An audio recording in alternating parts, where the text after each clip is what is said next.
Always remember, the opinion you follow should be your own. Just consider the things stated here to be a second opinion from a complete stranger online. Happy Friday, Mike, and welcome back.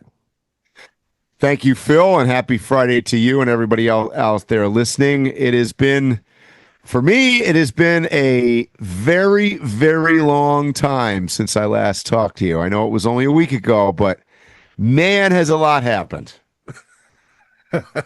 So, Mike, you gotta. We promised we would give updates, so it's over now. What's the final verdict? Well, I've been asked a lot. It's funny because we finished the race, and I've been fairly silent now for the last 2 or 3 days, basically sleeping. But so the gist of it is, we as a team completed the Baja 1000. We finished the race, which I think we talked about last week is only about half of the teams that start the race actually finish. So super excited that we were able to do that. We did it by the skin of our teeth. We have allotted 36 hours to finish the entire course, and we did it with only 14 seconds left on the clock. So it was 35 hours, 59 minutes, and however many seconds that is. So we only had 14 seconds left. It was a mad scramble at the end. We had just significant problems with just about everything that you can think of. I know some of you probably have watched some of the video from later in the race, but if you hadn't, it was raining extremely hard towards the finish line, towards Ensenada, and we had to deal with the last probably 50 miles of just incredible mud, puddles. We lost in our car. David and I were the final team of drivers to complete the course, and we had to deal with communication failure because of the amount of water and rain that was coming inside the car. It damaged our communication, so we lost helmet communication and we lost communication with our pit. We lost the race computer on board that I was essentially, as a navigator, was following in order to give David instructions as to, which way to turn, what was coming up. The computer was malfunctioning and shutting on and off. I had to reboot the thing about 5 times, and we were blind. And I don't want you to take that lightly. When I say blind, I mean blind. We were going through puddles, and for those of you that are not familiar with the race car, there's no windshield. So it was like waves in the ocean of water and mud coming in at us. And what we would try to do was look at the GPS before we hit a puddle, and you could look at the track to see where you had to go, because you had to close your eyes, and basically for 10 seconds you were totally blinded inside the car. So it was frightening, to say the least. We were very cold. It was in the 40s, and we were completely soaked. 40s, as you can imagine. It was in the 40s. It was extremely cold and very wet. And at one point, my helmet even broke. I had the visor part of it. We got hit by such a huge tidal wave of water and mud that came through the front of the car. It broke one of the brackets on the side, one of the pins that hold the visor in. So for the rest of the race, and by the way, I couldn't see anyways because I couldn't wipe the visor off because we brought on these microfiber towels to wipe our helmets off. But the problem was I had them on my lap.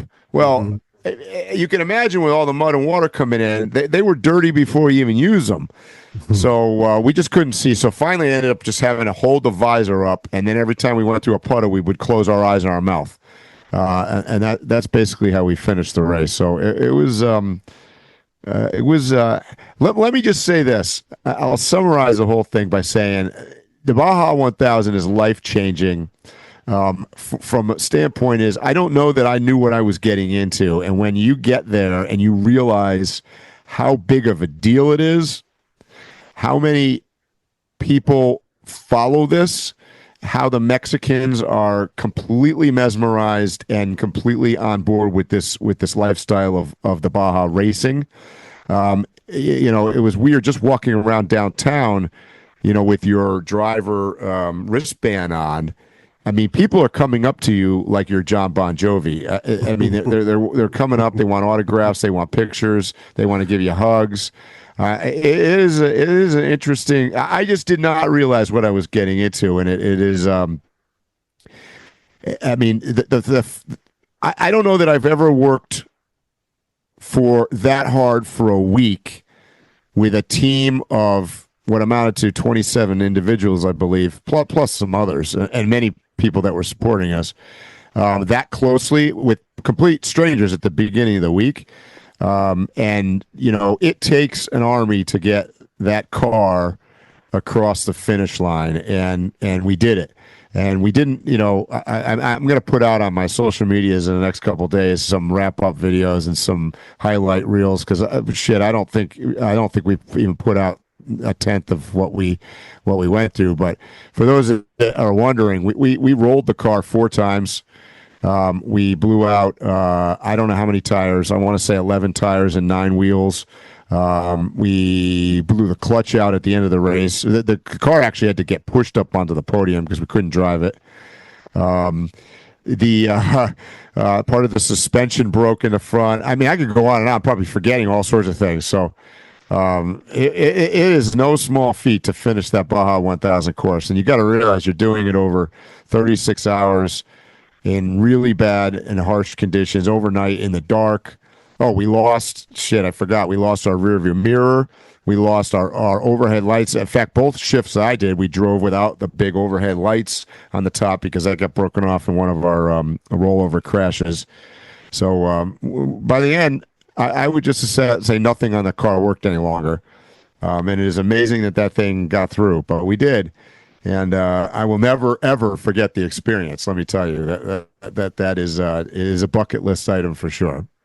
So, Mike, I'm going to give you a contextualized congratulations.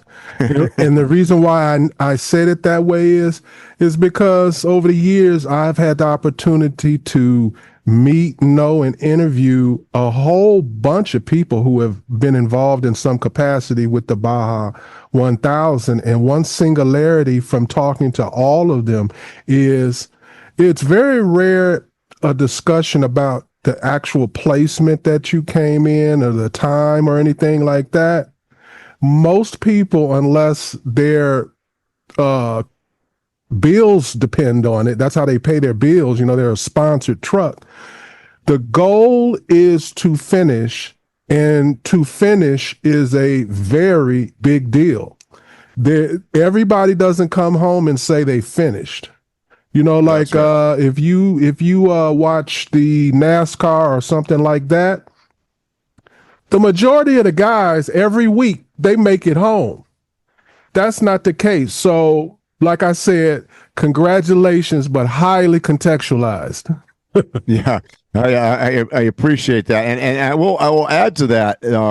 Even when you spend several $1 million on a race car.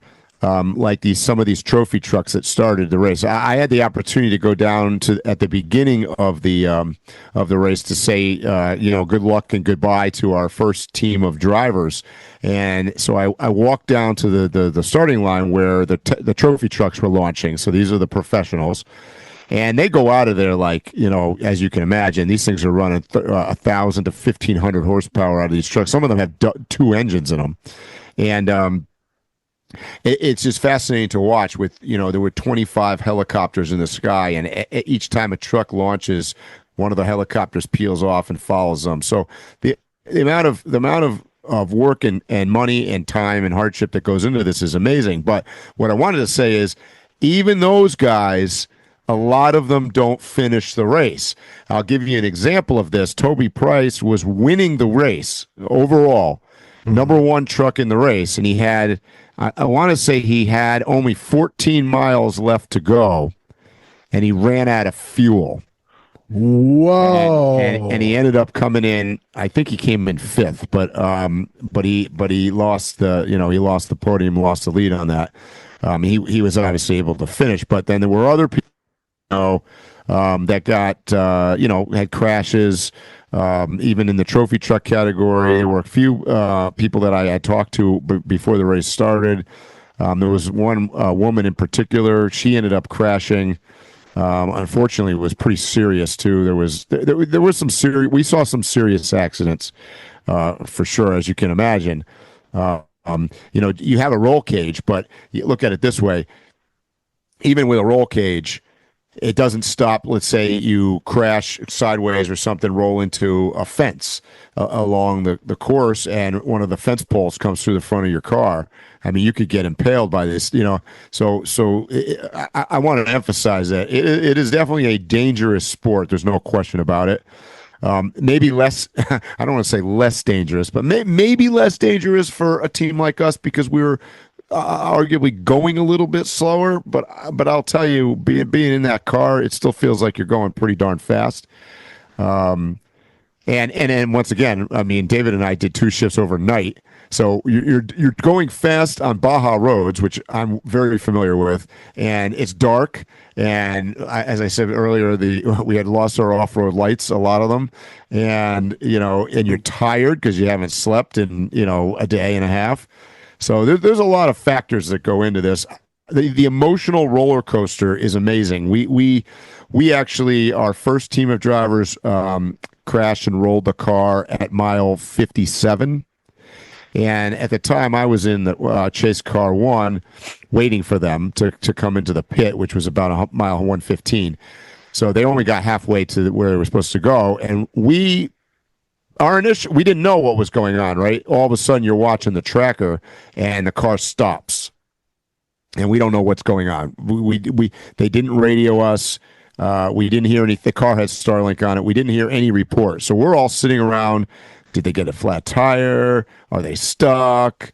And then I'm looking at so I'm scanning. We had Starlink on our chase car, so I'm zooming in and I'm looking at it and I'm like, oh, they're at a pretty steep corner downhill.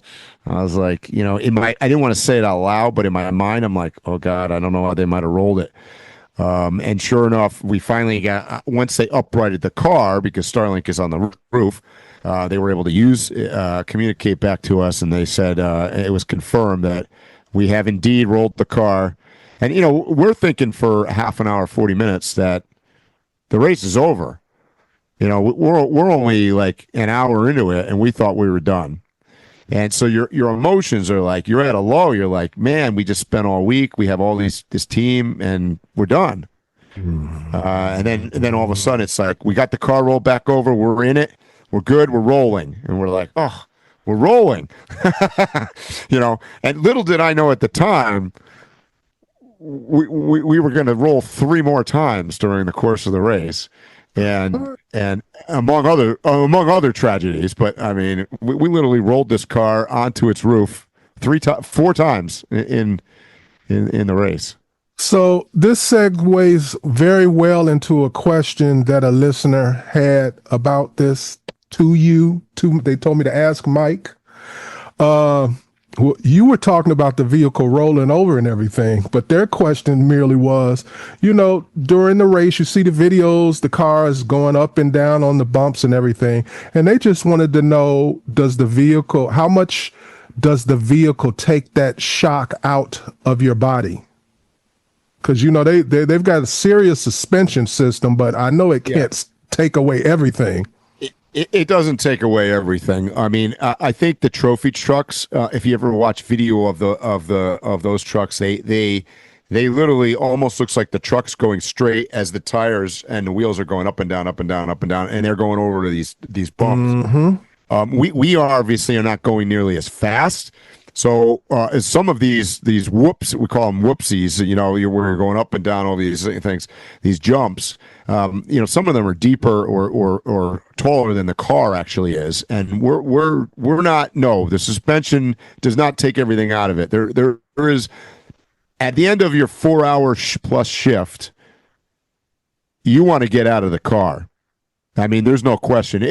I could describe it best as saying that it's like getting into a wash machine for 4 hours, and I mean that's kind of what it feels like.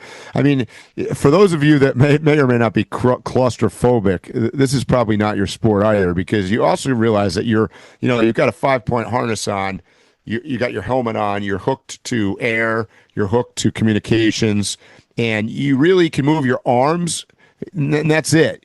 And if you can't reach it by moving your arms around, you can't get to it, right? And you really can't move at all.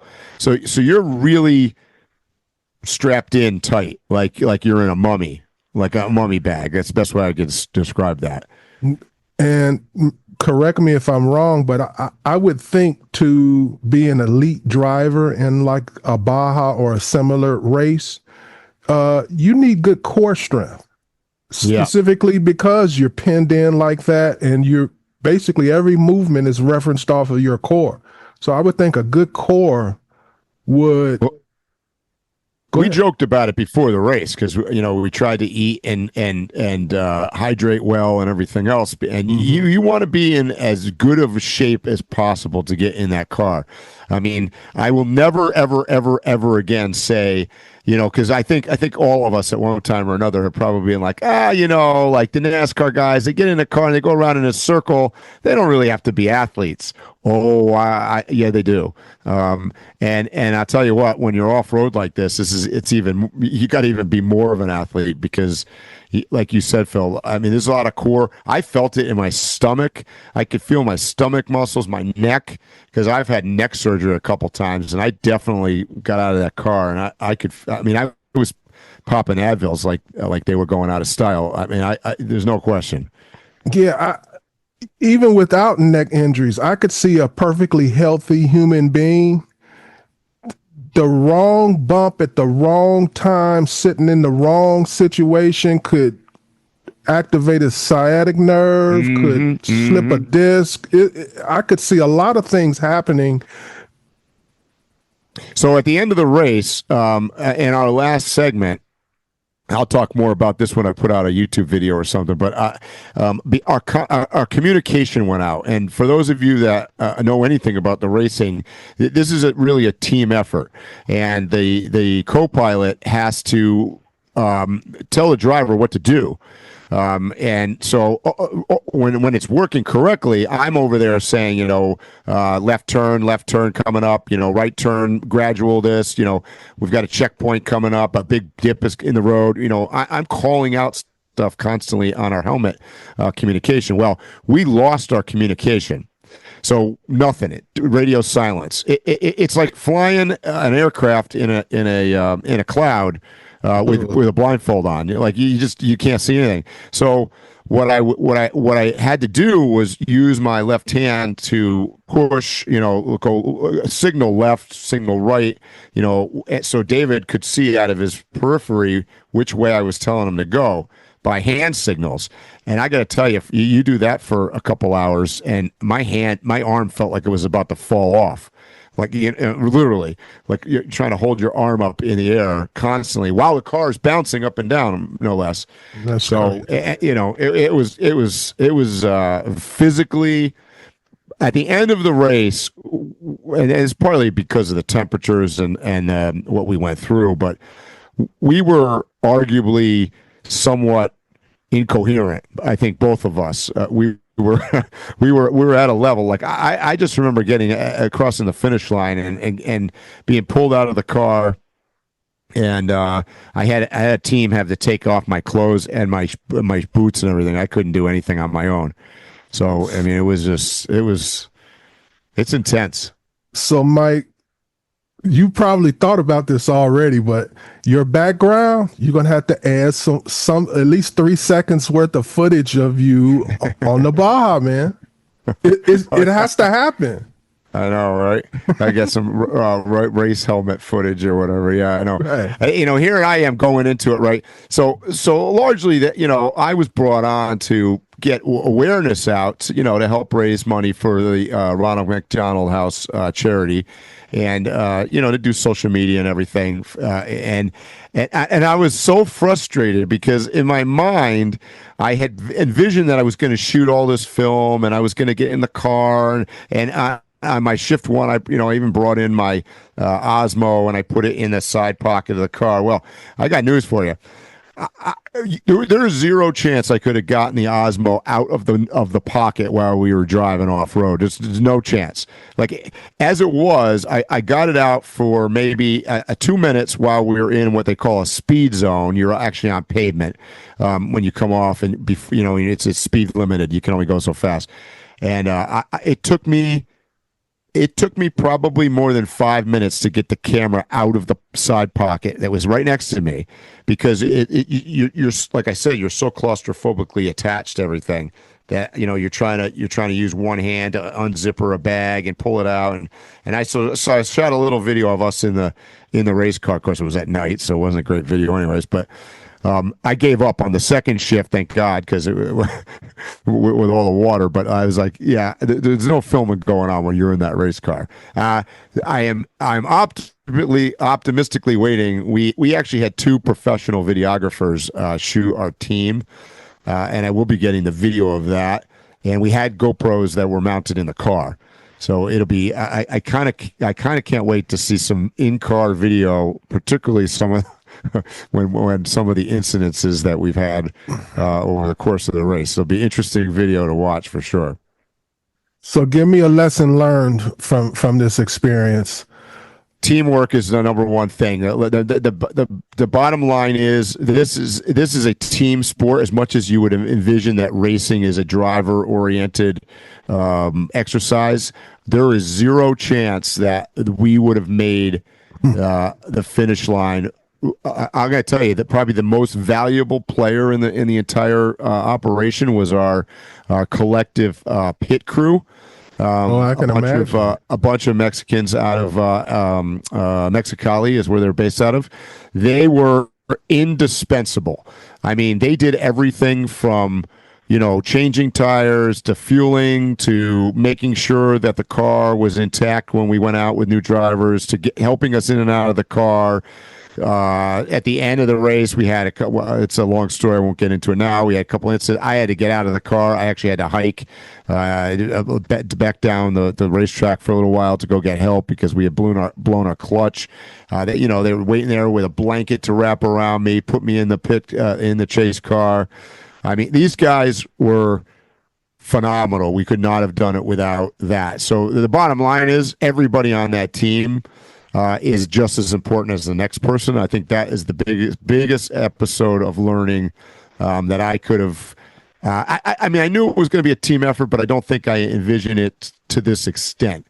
And I'm sure that is exactly true of some of these trophy trucks with these professional former NASCAR drivers or whatever. They're not doing it without their team either. I mean, and their team is even more expansive than ours. I mean, they've got helicopters in the sky and everything else. So it's a team effort. And, I definitely want to send a shout out to everybody on my team. Indispensable. Could not have done it without all of you. We were all part of it, and it was a great group of people. So, I mean, that's the bottom line. Well, Mike, I'm glad you're back safe and sound. Are you ready for us to get into our normal random waypoints? Oh, hell yeah. That'll be a whole lot easier than being in a race car. Okay. So, Mike, Japan is facing something that sounds straight out of a survival movie. A record number of fatal bear attacks. Since April, 12 people have been killed, double last year's record. Food shortages are driving hungry bears into towns and cities, forcing the government to call in troops to help contain the threat. Are we seeing the effects of climate change pushing wildlife closer to humans than ever before? I don't know if it's climate change or it's just the fact that we've got so many more humans as part of the problem. We keep eating up. You got to think about it this way. Not only are there people that are taking up space. So, every time somebody's born, we got to build another house. We've got to, but it's the infrastructure that goes into the people. So it's not just what space you're taking up, but your grocery store, your food supply, right? You have to have more and more parts of the wilderness turned into food supply areas. So, we see this shit. We see it in the United States. Look how many bears and mountain lions and I mean, I coming from New England, man, we used to have deer. I mean, I could look out in my backyard and have 14, 15, 18 deer in my yard at any given time. It's just crazy. So is there an element of climate change? I mean, I don't like to, I probably said this on the podcast before. It's not that I don't believe in climate change. I don't like the word. Climate change is kind of pretentious because I think it's usually attached to the fact that we believe that we are in control of Mother Nature. We are changing the climate. I think it's more likely, and there are things that we could definitely do to harm it. I'm not going to say that we don't. Well, that's what's happened in our world. I don't disagree with what you just said, but you just kind of described what's happening in our world where something means something, and then there becomes a distaste or disdain toward that word, not because of its original meaning, but Right. because how it's evolved into something that it does not mean. Right. So I totally get you on that, but because there's always been climate change. Exactly. We studied climate change when I was a kid. I mean, Yep.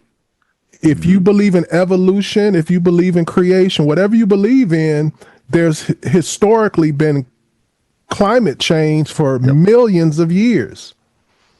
Yeah, I mean, even if you're religious and you're believing in, Noah's Ark or whatever, I mean, that's climate change, right? You're going across, you're loading up the animals in a boat for a flood.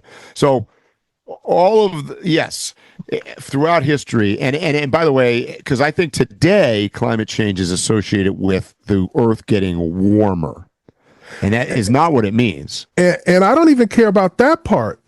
The part that bothers me is climate change has evolved into a charitable business and liberal talking point to get people to change behaviors and to imply that mankind has had more of an effect on the climate than I believe it has. And I absolutely believe we've affected the climate, but nowhere near to the point where these different organizations try to make it. That's my issue. I agreed, and the second part of that, Phil, which is also pretty important, is that we associate it with and continue to talk about the destruction of the earth, like somehow we are like God. We are not going to destroy the earth. Okay, wow. We may destroy the earth for our ability to be on it, but to say I agree with that. But to say that mankind is going to destroy the earth is highly unlikely. You know what I mean? Like, it'll be here long after us. It just might not be able to sustain us anymore, and maybe that's our fault. Maybe it's not. But all those things are related together. The keyword climate change and then the destruction of Earth are talking points. They're somewhat misleading. And I'm not saying that it's not potentially happening and that, yes, if we burn, tons of fossil fuels and pump a bunch of smoke into the atmosphere, that isn't making an effect. The question is, how much of an effect is it making? And are there other things that are also affecting it? And potentially, I could tell you there's a lot of other things that will affect it faster. Like getting hit by an asteroid or something. I mean, there are other things that could change it radically, much quicker, and more catastrophically than we can.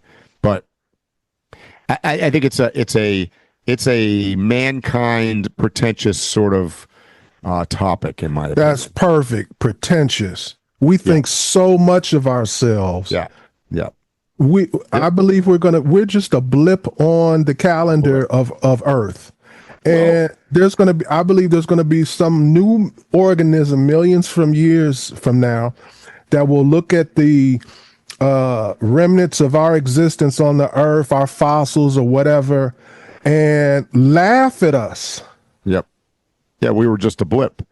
Yeah, I mean, the other option is, and I don't think people ever consider this, is that obviously mankind as a whole is also mutating and changing as we go forward. So it is difficult for us to actually sit here and say, well, we're going to destroy the earth to the point where we can't live. Well, we don't know that. We may be able to adapt to a, quote, future earth that we've changed to.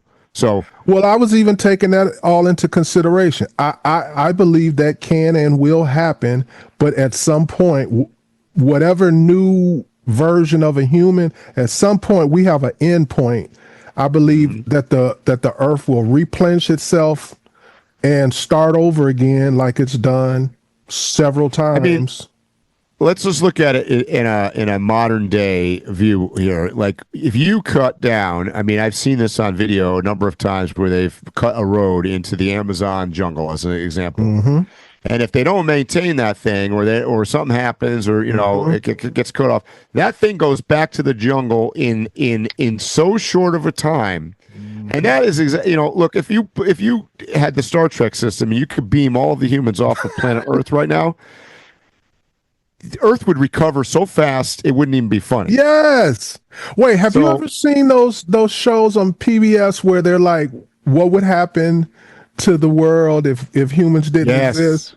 Yes. It should like make Chicago. You feel they had one with Chicago with the buildings and they get 10 years later, 20 years later, 50 years later. It was crazy. It should make you feel so unimportant and insignificant, which is what you are.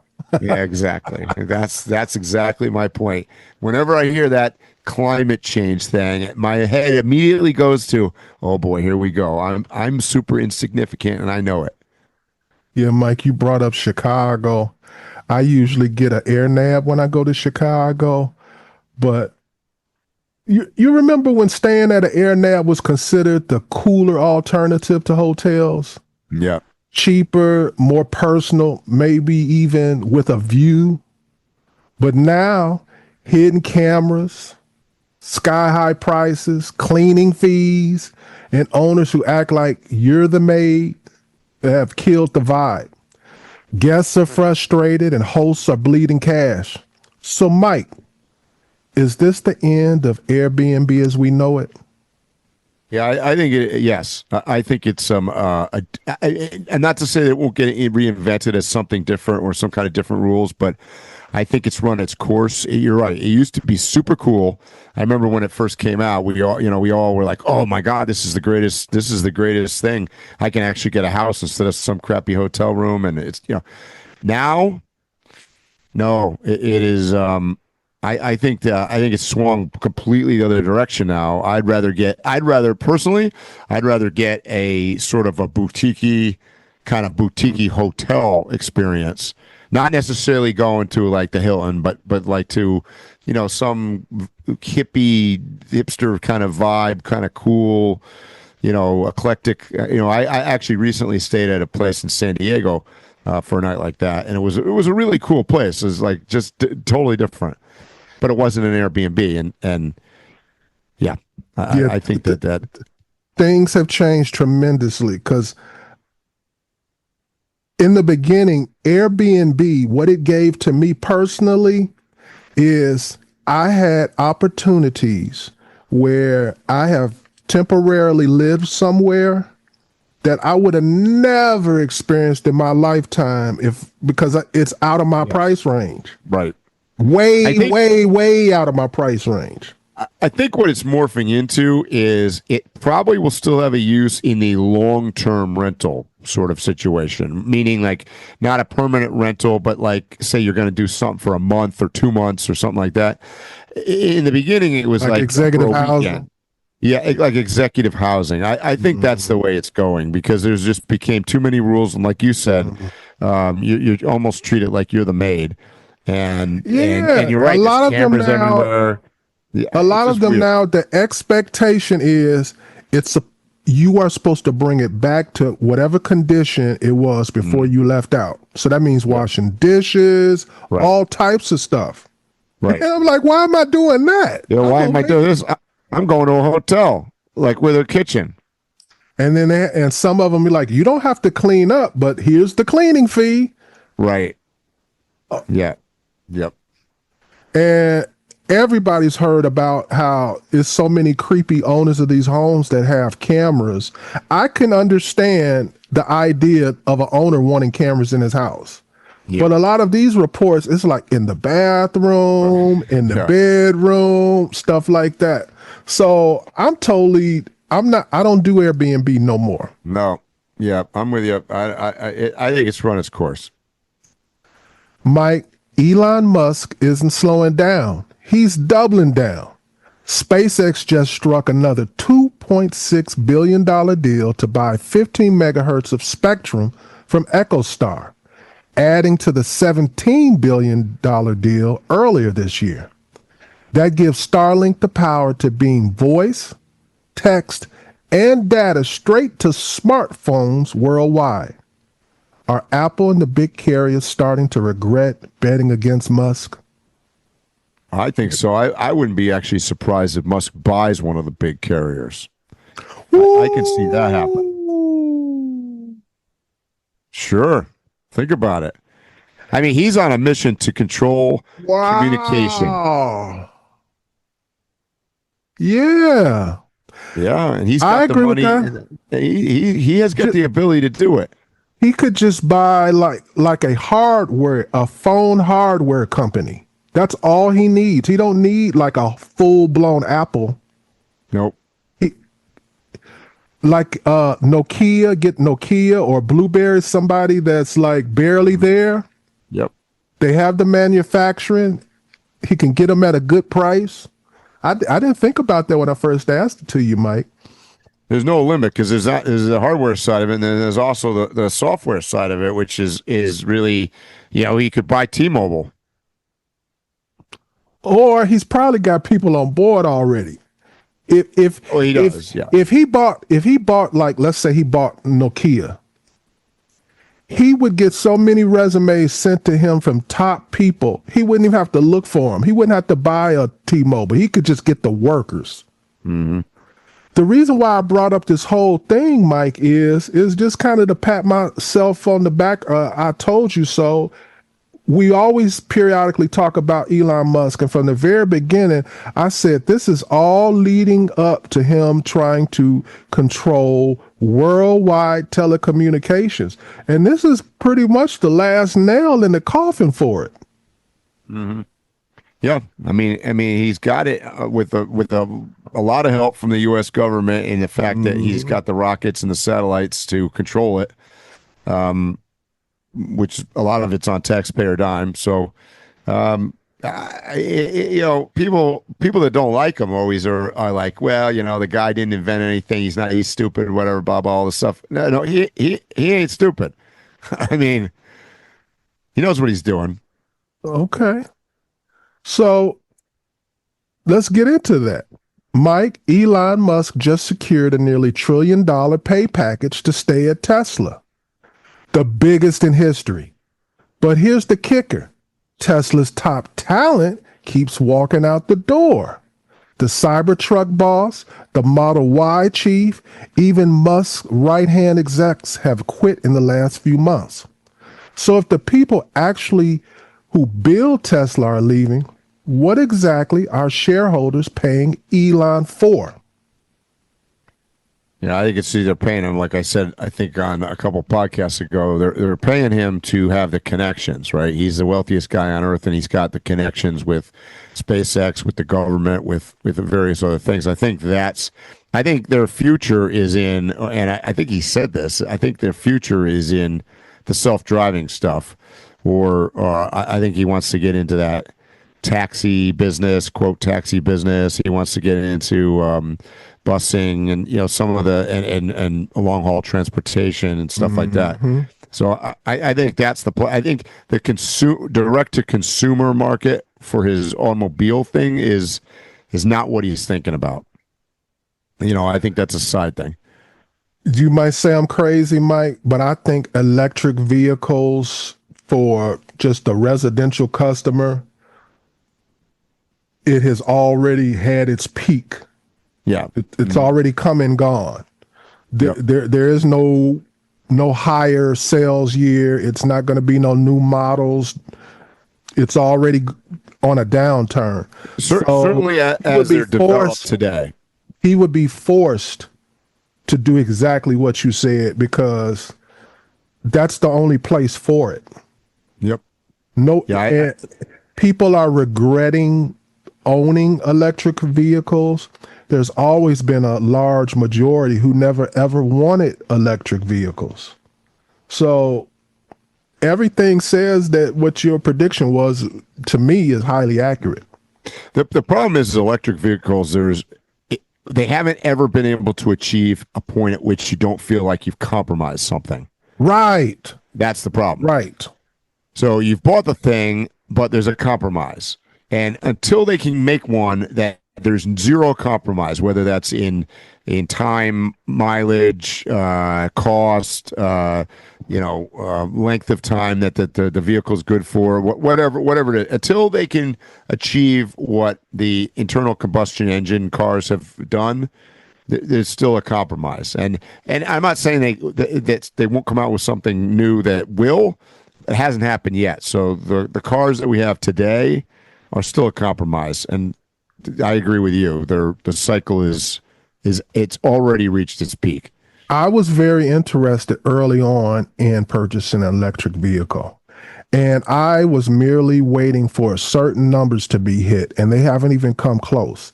No. I would start looking if they had a 600-mile range and less than 20 minutes to fill from empty. Right. If they could just get those two things, right, I might consider them. Yeah, because you don't really want to have to read a book for 3 hours at the gas station. Basically, and right? I mean, they need to figure out a way to put the transformer in the vehicle, and so that you can just like pull a plug out of your vehicle and you can stick it in any outlet anywhere you go. Yep. That's when it'll be good to me. Yep, and it hasn't happened. And I don't think it's going to. I agree. So, Mike, Trump just defended Saudi Crown Prince Mohammed bin Salman over the murder of Jamal Khashoggi, saying things happened and insisting Mohammed bin Salman knew nothing about it, even though U.S. intelligence said otherwise. Trump welcomed him to the White House with full ceremony, offered business praise, and dismissed questions about the killing as insubordinate.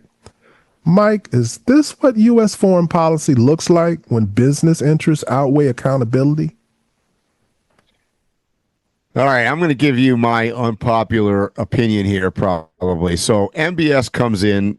He is effectively the ruler of Saudi Arabia, right? His dad is, I don't know, 88 years old, whatever. He's the ruler. Let's just cut to the chase.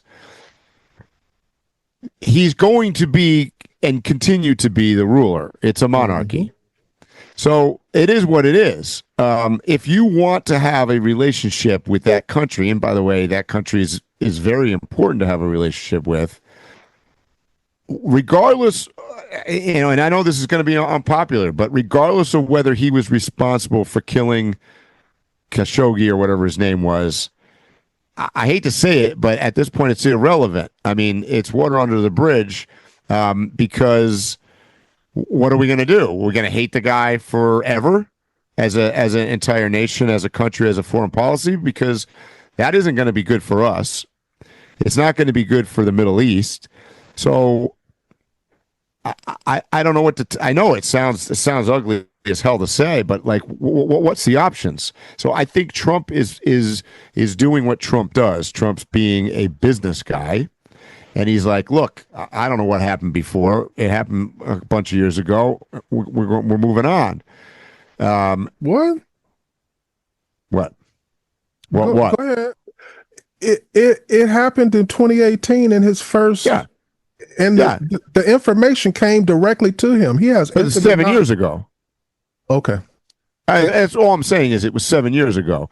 So. I mean, the problem. What are we going to do? I mean, here's our options. You got two options. You either work with the guy, or you don't work with the guy. That's not an option. So I don't know. We kill him. I mean, I don't know what the option is. There's not many options. Oh, I'm not arguing with you, bro. My perspective is maybe a little colder than yours. Oh boy. So, and I'm going to break it down into three things.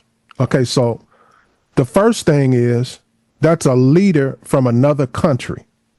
Right. So as long as my leader doesn't do it, I really don't have much to say. So that's the first thing. Two, the gentleman Jamal Khashoggi, the way it is framed in the news, if you're not a person who keeps up with it, I bet you if I went out in the street and polled 100 people, they would all think that this guy was an American citizen. So the victim and the person who did it are not from the United States. They're not United States citizens. Nothing. None of our business. So this is a foreign affair. So my president ain't got to say nothing in support or in denying or anything. I don't think my president has any responsibility to go any direction. So that's the second thing. Yep. And here's the third thing, because it's going to contradict the first. And that is, we do stuff like that all the time. Yep. That's true. We do stuff like that. Don't start talking about the color of the kettle when the color of your kettle ain't right. Right. That's my new way of saying it. I like that. I agree. I agree. I mean, we also don't know the whole story, by the way. But my point is, I don't have to digress to that. It's simple. It's not my business. It's not my president's business. It's not my country's business. And we do the same stuff. So how can we dare reprimand somebody? And we kill more people than he do. Yep. Matter of fact, we've done it this month. We kill people for them. Yes. So whoa, how do you selective outrage? And I got to agree with Trump on this when he went off on the reporter there, because it was an inappropriate question on that in that context, in that setting, to ask a question about that killing when by an American, by the way, because the reporter is an American, was asked by an American about the killing, which we just stated was 8 years ago or whatever. In a diplomatic setting in the White House, to me was the wrong question to ask. Why? Because it's one of those questions like what in the fuck did she think they were going to answer? You know, I mean, it's a slap question. It's a question intentionally it was presented by media that hates Trump. Okay. And quite frankly hates. Reporters do that up and down the aisle. They do. Why all of a sudden we got to bite our tongue for someone who ain't even an American? I'm not saying we have to. I just think that that was not a question. Look, they weren't talking about that. That wasn't an issue on most people's minds when it was a hardball question that came out of left field. Let's put it that way. In my opinion, it's only left field because they built right field. They sat down to build right field. It's not out of left field. It's the first time that the guy who killed Jamal Khashoggi is in America, and I can ask the question. It's the very first time. Well, not the first time you could ask the question. First time he was in America. The first time I could ask Jamal Khashoggi that question. I couldn't go to Saudi Arabia and ask that question because I wouldn't make it out. Fair. And by the way, she might not make it out even here. Now you heard. See, that's the thing about me, and that's why I'll never be a conservative. Is I can on one side recognize, hey, my leader of my country, he doesn't have to do this or he doesn't have to do that. But then I can also say we are weighing practicality with morality. Mm-hmm. And people want to just wash it over and make it like Trump is doing good and it's right. He may be making the right decision big picture wise, but let's acknowledge the immorality of everything about it. It's immoral, the killing of this Jamal dude. It's immoral, the idea that I'll turn a blind eye to you being a murderer because it will benefit us financially. So I feel without that acknowledgement, there's a hypocrisy. I can say you did something wrong for the better or the bigger picture, but you still did wrong. Yeah, I mean, you're also not that I'm taking. And this happened in his first presidency. The information was given to him that this guy did it. It was confirmed, and he went against it. This was a big deal in his first presidency. Mm-hmm. So 7 years down the road, he ain't forgot about it or nothing. This was a big deal. And and I know how this works. There's an aide right there. So if he didn't know, they're gonna let him know. Yeah. I mean, in fairness, and I don't want to make it sound like I'm back in the Saudis here, but I mean, it was the American intelligence that said that he was behind it. Wow. That's your argument? Well, I don't know. So who's intelligent? Real quick question, and then we'll go to something else. What government's intelligence would you have taken over America's? Oh, no, none. I mean, I think we have the best intelligence for sure. But I mean, there are faults. We've done all sorts of fucked up things with our intelligence has been wrong in the past. So I agree. So I don't know. I mean, I likely look. The question was back 8 years ago. The question was, did the order come directly from him?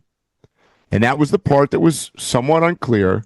No, that was the part that was clear. Well, the second part was more clear. The second part of the intelligence was that he knew about it. That it was inconceivable that he would not have known about it. Okay, so let's just, Mike, we're talking about Saudi Arabia, okay? I know. I know. What you just said is absurd. That somebody would make a bold move like that without his knowledge first, because you would end up dead. That is totally not logical what you just said. Well, but knowledge and we're talking about Saudi Arabia. Yep, but knowledge and coming up with the plan to do it may not have been one and the same. Okay, so Mike, you could come up with the plan on how to kill somebody, and I'd be like, okay, that's cool. So yeah. What changed? Not much, but it's semantics. Exactly. It's semantics. Exactly. But like you said earlier, that's what I'm saying. I agree with the moves, but I'm not about to say what you did was right. We've killed 75 people in the last month in fucking boats floating off in the Gulf of Mexico. I mean, I made that point, Mike. But yeah, I agree. We can't call the kettle black because ours is blacker. So how is that such a big news story that one guy got killed? I mean, we've done way more than that. I think you losing what I'm saying, Mike. I think the president should have defended the Saudi crown prince, but the facts are he killed somebody, and we're letting it slide. Why can't both things be right? Trump did the right thing, but this is the truth of what he did. Now, refresh me one more time. They killed him. Why? What was the reason that they killed him? I'm not remembering that. I thought he was just like a journalist or something, and he was just writing bad stories. I don't remember that, right? Because he was not a government guy, right? He was a civilian. I'm gonna find out right now. I remember they chopped him up into a million pieces because they figured that out. They sawed him up, and I mean, look, it was ugly. There's no question, but I mean, I don't know. Maybe I'm immune to it at this point, but there's shit that going on everywhere in the world every day. Well, just be honest, Mike. You have your biases, and you just have your biases like everybody else. Yeah. And I don't know. I mean, the guy ain't was no way to get around what I said. Isn't no, you're right. No way. I think the guy was mouthing off, and he should have just shut his mouth. But I don't know. Phil's looking it up for those out there listening. We don't want to say the wrong thing here on the Waypoints Overland podcast. I mean, we probably already have, but he's looking up why he didn't like him. I don't remember if he was like used to be in the government or he was trying to. You know what I hate about Chat GPT? You'll ask it a very specific question, and if it don't want to give you the answer, it'll give you all this all around about stuff that has nothing to do with your question. Right. Or start asking you more questions. That's what I don't like about it. All of a sudden it'd be like, I asked you a question. Why are you asking me a question? So, because the most it'll say is the motive widely assumed is to silence a high-profile dissident. Yep. So yeah. they're not giving you anything specific that he said. I knew that it was because of stuff he had said and wrote. Yeah. I want to know what he said. The irony of the whole thing is, I'm not sure. Not that we want to get into this, but I'm not sure. And you do know he was killed and dismembered, like in an official building that the Saudi prince be at. In an embassy. Right. He was in an embassy. Mm-hmm. Oh yeah. Yeah, he went to an embassy. Okay. No, I think it was a foreign embassy, wasn't it? Okay. I thought it was in the Turkish embassy or something. Yeah, it was the Turkish embassy. Yeah, so it wasn't even in the Saudi. It was on Turkish soil. Which is even more fucked up. You are absolutely right. It is an embassy, so they were on Turkish soil. But you being cinematic again. But that embassy is there in Saudi Arabia. Was it, or was it in another country? I don't remember where it was. I maybe you might be right. I don't know where it was. Doesn't really matter. I agree with you, Phil. No. You're right. You're right. Because I remember now. They convinced him. They convinced him to come there, yeah. And he thought it was like he was going to get protection or something. Yep. I just remembered that. Yeah, there was a whole none of all of that stuff could happen involved in this. None of that is like if you had said all of that happened under an American president, I could literally see something like that happening and the president not knowing about it. Mm-hmm. But you would not live to see another day doing a big move like this in Saudi Arabia and the prince don't know about it.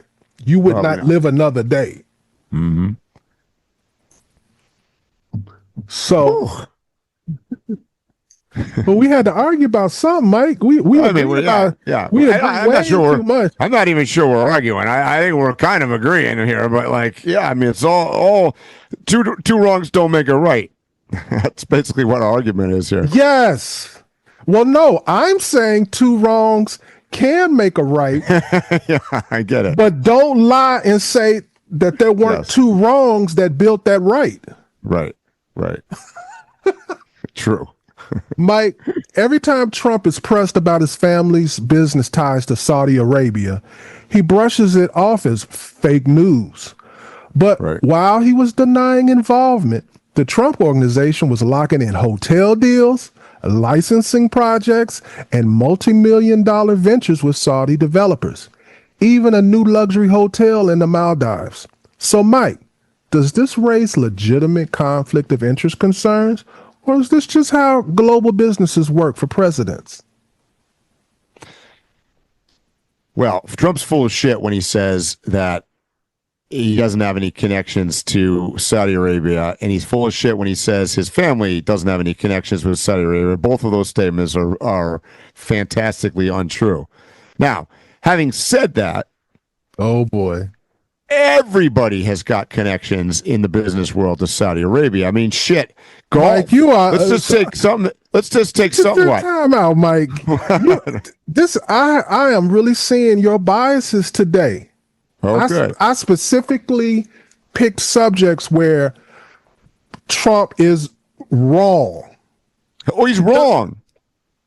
I'm not arguing that. continue. No, he's wrong. Okay. All I'm saying is, I'm just taking a non-political, non-violent group like golf. Golf is in their pocket. But your reply was basically, I'm surmising it, they do it too. Oh, yeah, everybody's doing shit. I mean, Obama, Clinton. So with that said, I should be able to murder somebody because there's millions of murders that happen. Well, yeah, I suppose. But Ooh, no, Mike. I'm just saying. I just say it is. I gotta have us discuss more moral issues with you.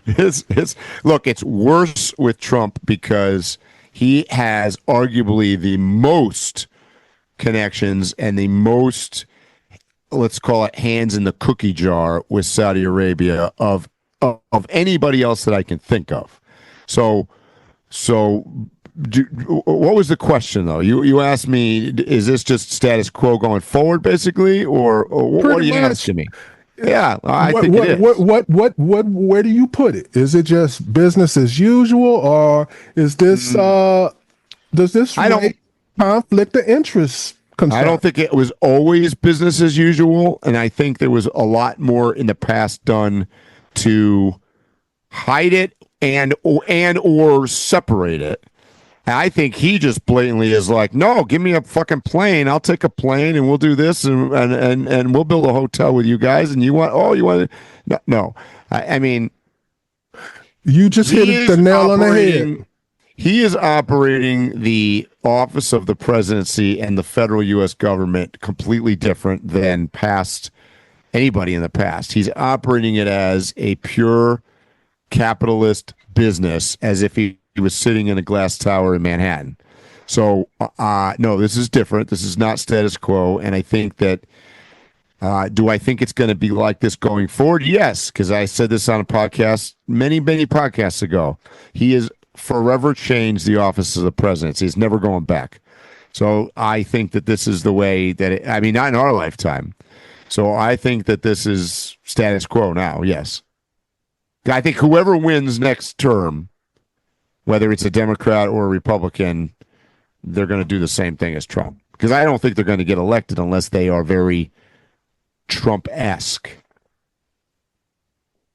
I believe that powerful people are chomping at the bit to become the next president now that they see how much power they can wield. I believe there are people can't wait for their opportunity to do far more or far worse or far better than Trump has. Mike, it looks like you have disconnected, or at least your... You hear me? I hear you, but your video is gone. I know. I don't. Why is my video like that? I don't know. You must have disconnected or something. No, I didn't touch a thing. My camera's way over there. I don't know what's going. Maybe it'll come back. So you work on that, Mike. We'll just keep talking because nobody's watching our damn show anyways. Everybody just listens to us. Right.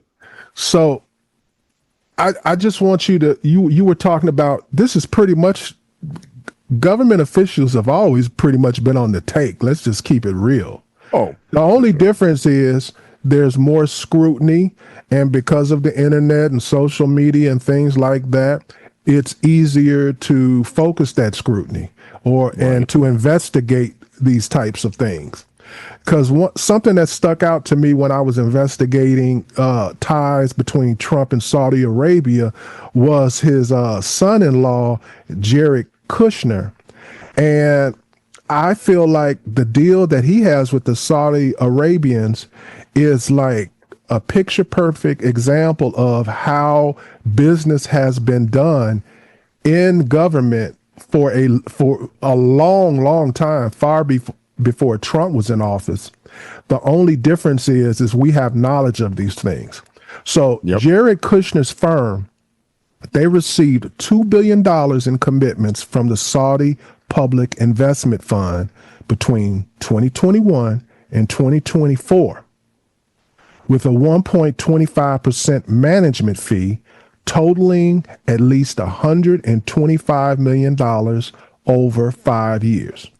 So for those who don't know what I just said, I basically just said what they do is They'll take $2 billion of their money and they'll give it to you. They'll transfer it to you, but they're transferring it as though it's an investment fund and that this organization is going to do something for it. You obviously pay a fee to that organization for handling your money. The fee is how you transfer money that you could not have otherwise transferred.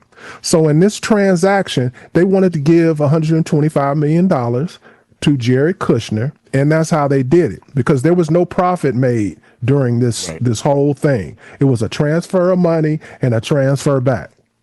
Yep. But legally, it's legal. Right.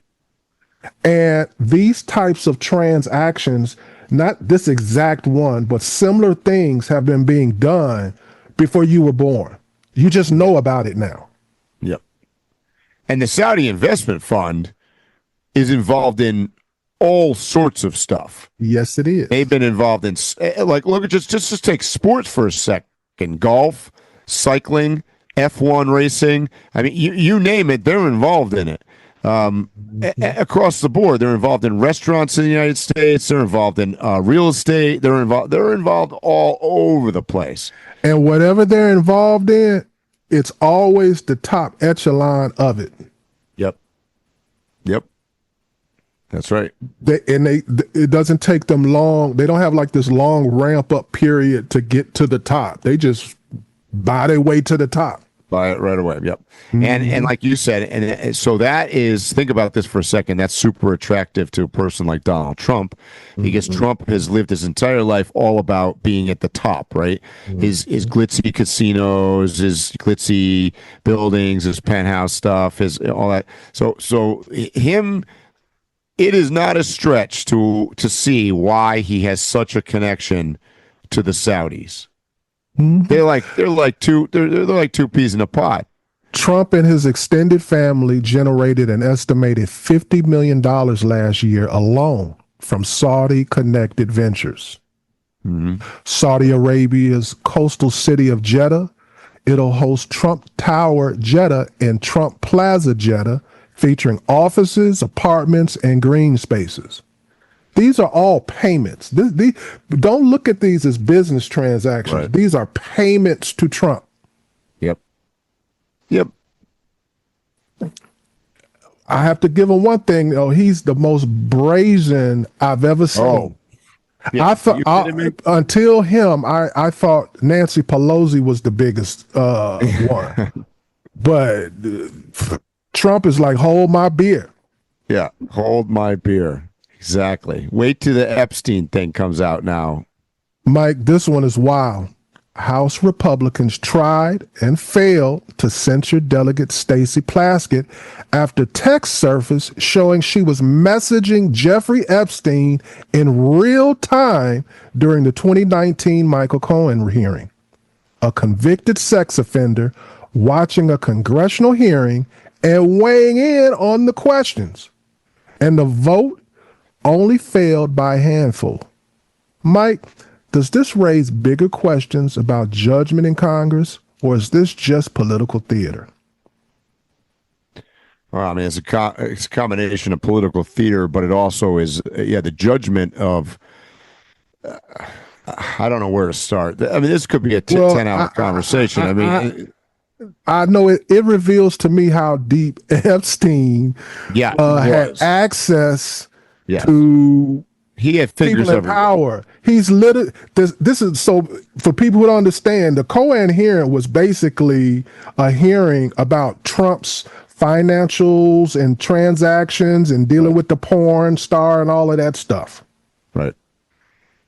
While one of the Congress people are questioning Cohen about these things, Cohen was his lawyer. Yep. Plaskett is literally texting back and forth what she should ask, what kind of responses were given, and things like that. I've never heard of nothing like that. No, it's crazy. It's crazy, but once again, it's partisan politics involved. So every single Democrat voted against censoring her, right? And I think maybe 5 Republicans crossed the aisle on that, or something like that. Yeah, it put them in a pretty bad predicament in my estimation that they had to do that. I mean, you got to help those that are helping you survive. I mean, or a part of your team. So I get that part, but it made them take a stance that is going to really hurt them. Yep. Mike, let's be real.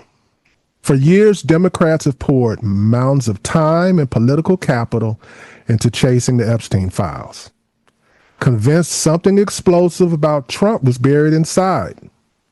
But now that Congress has forced the DOJ to release everything within 30 days, it raises a question. Did Trump have Democrats spinning their wheels from day one of his presidency while they ignored issues that actually affect citizens? I mean, it's certainly a Trump play. I don't know. And here's the other thing is you could find out that Trump had sex with Jeffrey Epstein, and 2 days later, I don't think anybody's going to give a crap. So I don't know. I don't even know if there's anything that could come out that is going to damage Trump. This is my honest opinion. So here's the thing, Mike. If there were anything, it would already came out. Right. So that's my whole where I'm coming from with this question. Because I think Trump, he got the GOP to wait, got them to wait. He got the Democrats all angry, ready to demand the Epstein files.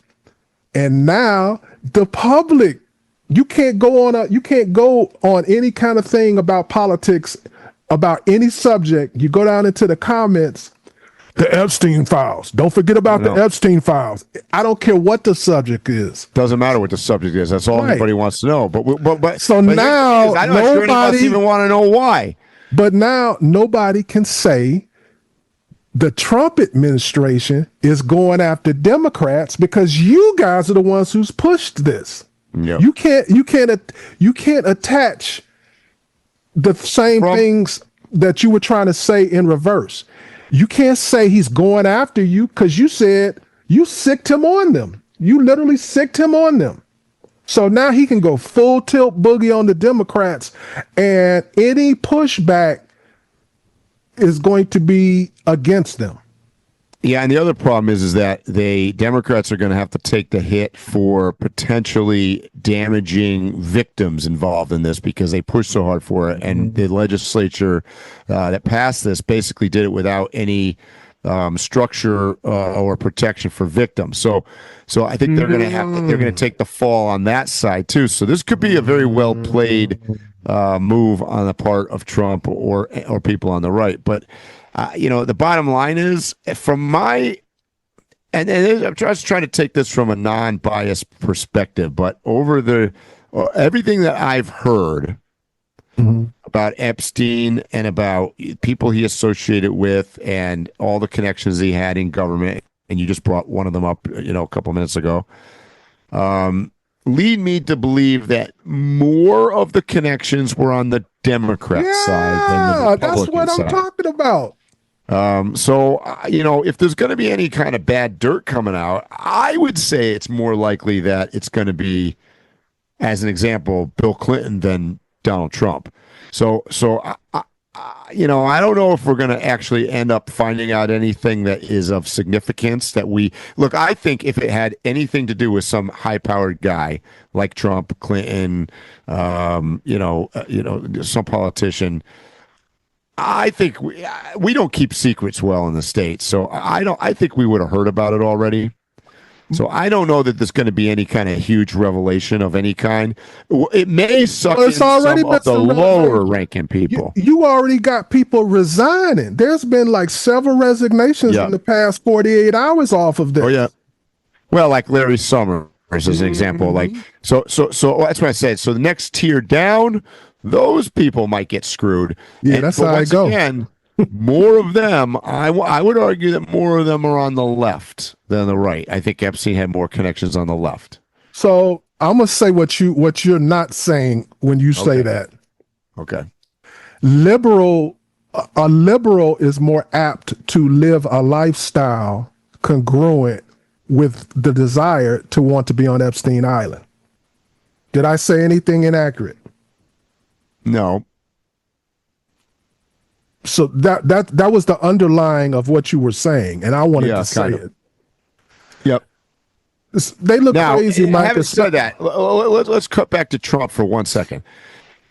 If anything comes out that we have not heard yet, whether it's an email or a text message or something that we haven't heard yet, you know that Trump is, from all of his past things, past trials, past convictions, past Russia Gate, past all this stuff, he takes a certain course of action. So he's going to have this plausible deniability factor going in, and he's going to. I think what's going to happen is Trump's going to be like, "Yep, it shows." If the documents show that he did not screw a 12-year-old girl on the island, Trump's going to say, "Told you, I'm clean," regardless of what bad text message or email you may or may see that we haven't heard about yet. Trump's going to use this and say, "I'm fine." Particularly if something really bad comes out on somebody else, he will immediately shift focus to that. Oh, I believe that if they didn't have some stuff on the Democrats, it would not be being released in 30 days. Yeah, I'm a little surprised at how, because the Republicans still had control on as far as the vote on whether or not this was going to get released or not. So now it's unanimous.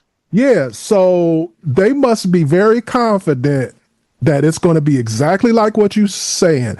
It's going to fall majority on the Democrats. Now, let me ask you this question. Do you think, and remember, guys, we record this podcast a little earlier before you guys are hearing it. So Trump is probably imminently signing this right now when we're recording this. Do you think that just because it's been voted on and signed, do you think it's all going to come out? That's my next question. In other words, is the Justice Department, or let me rephrase that. The Democrats are poised to be set up to say, "Oh, the Justice Department is holding something back, and they're not telling you." Well, I just look at it this way. I'm not even going to single it out to the Trump administration. Let's go with the presidency from the beginning to end of American history.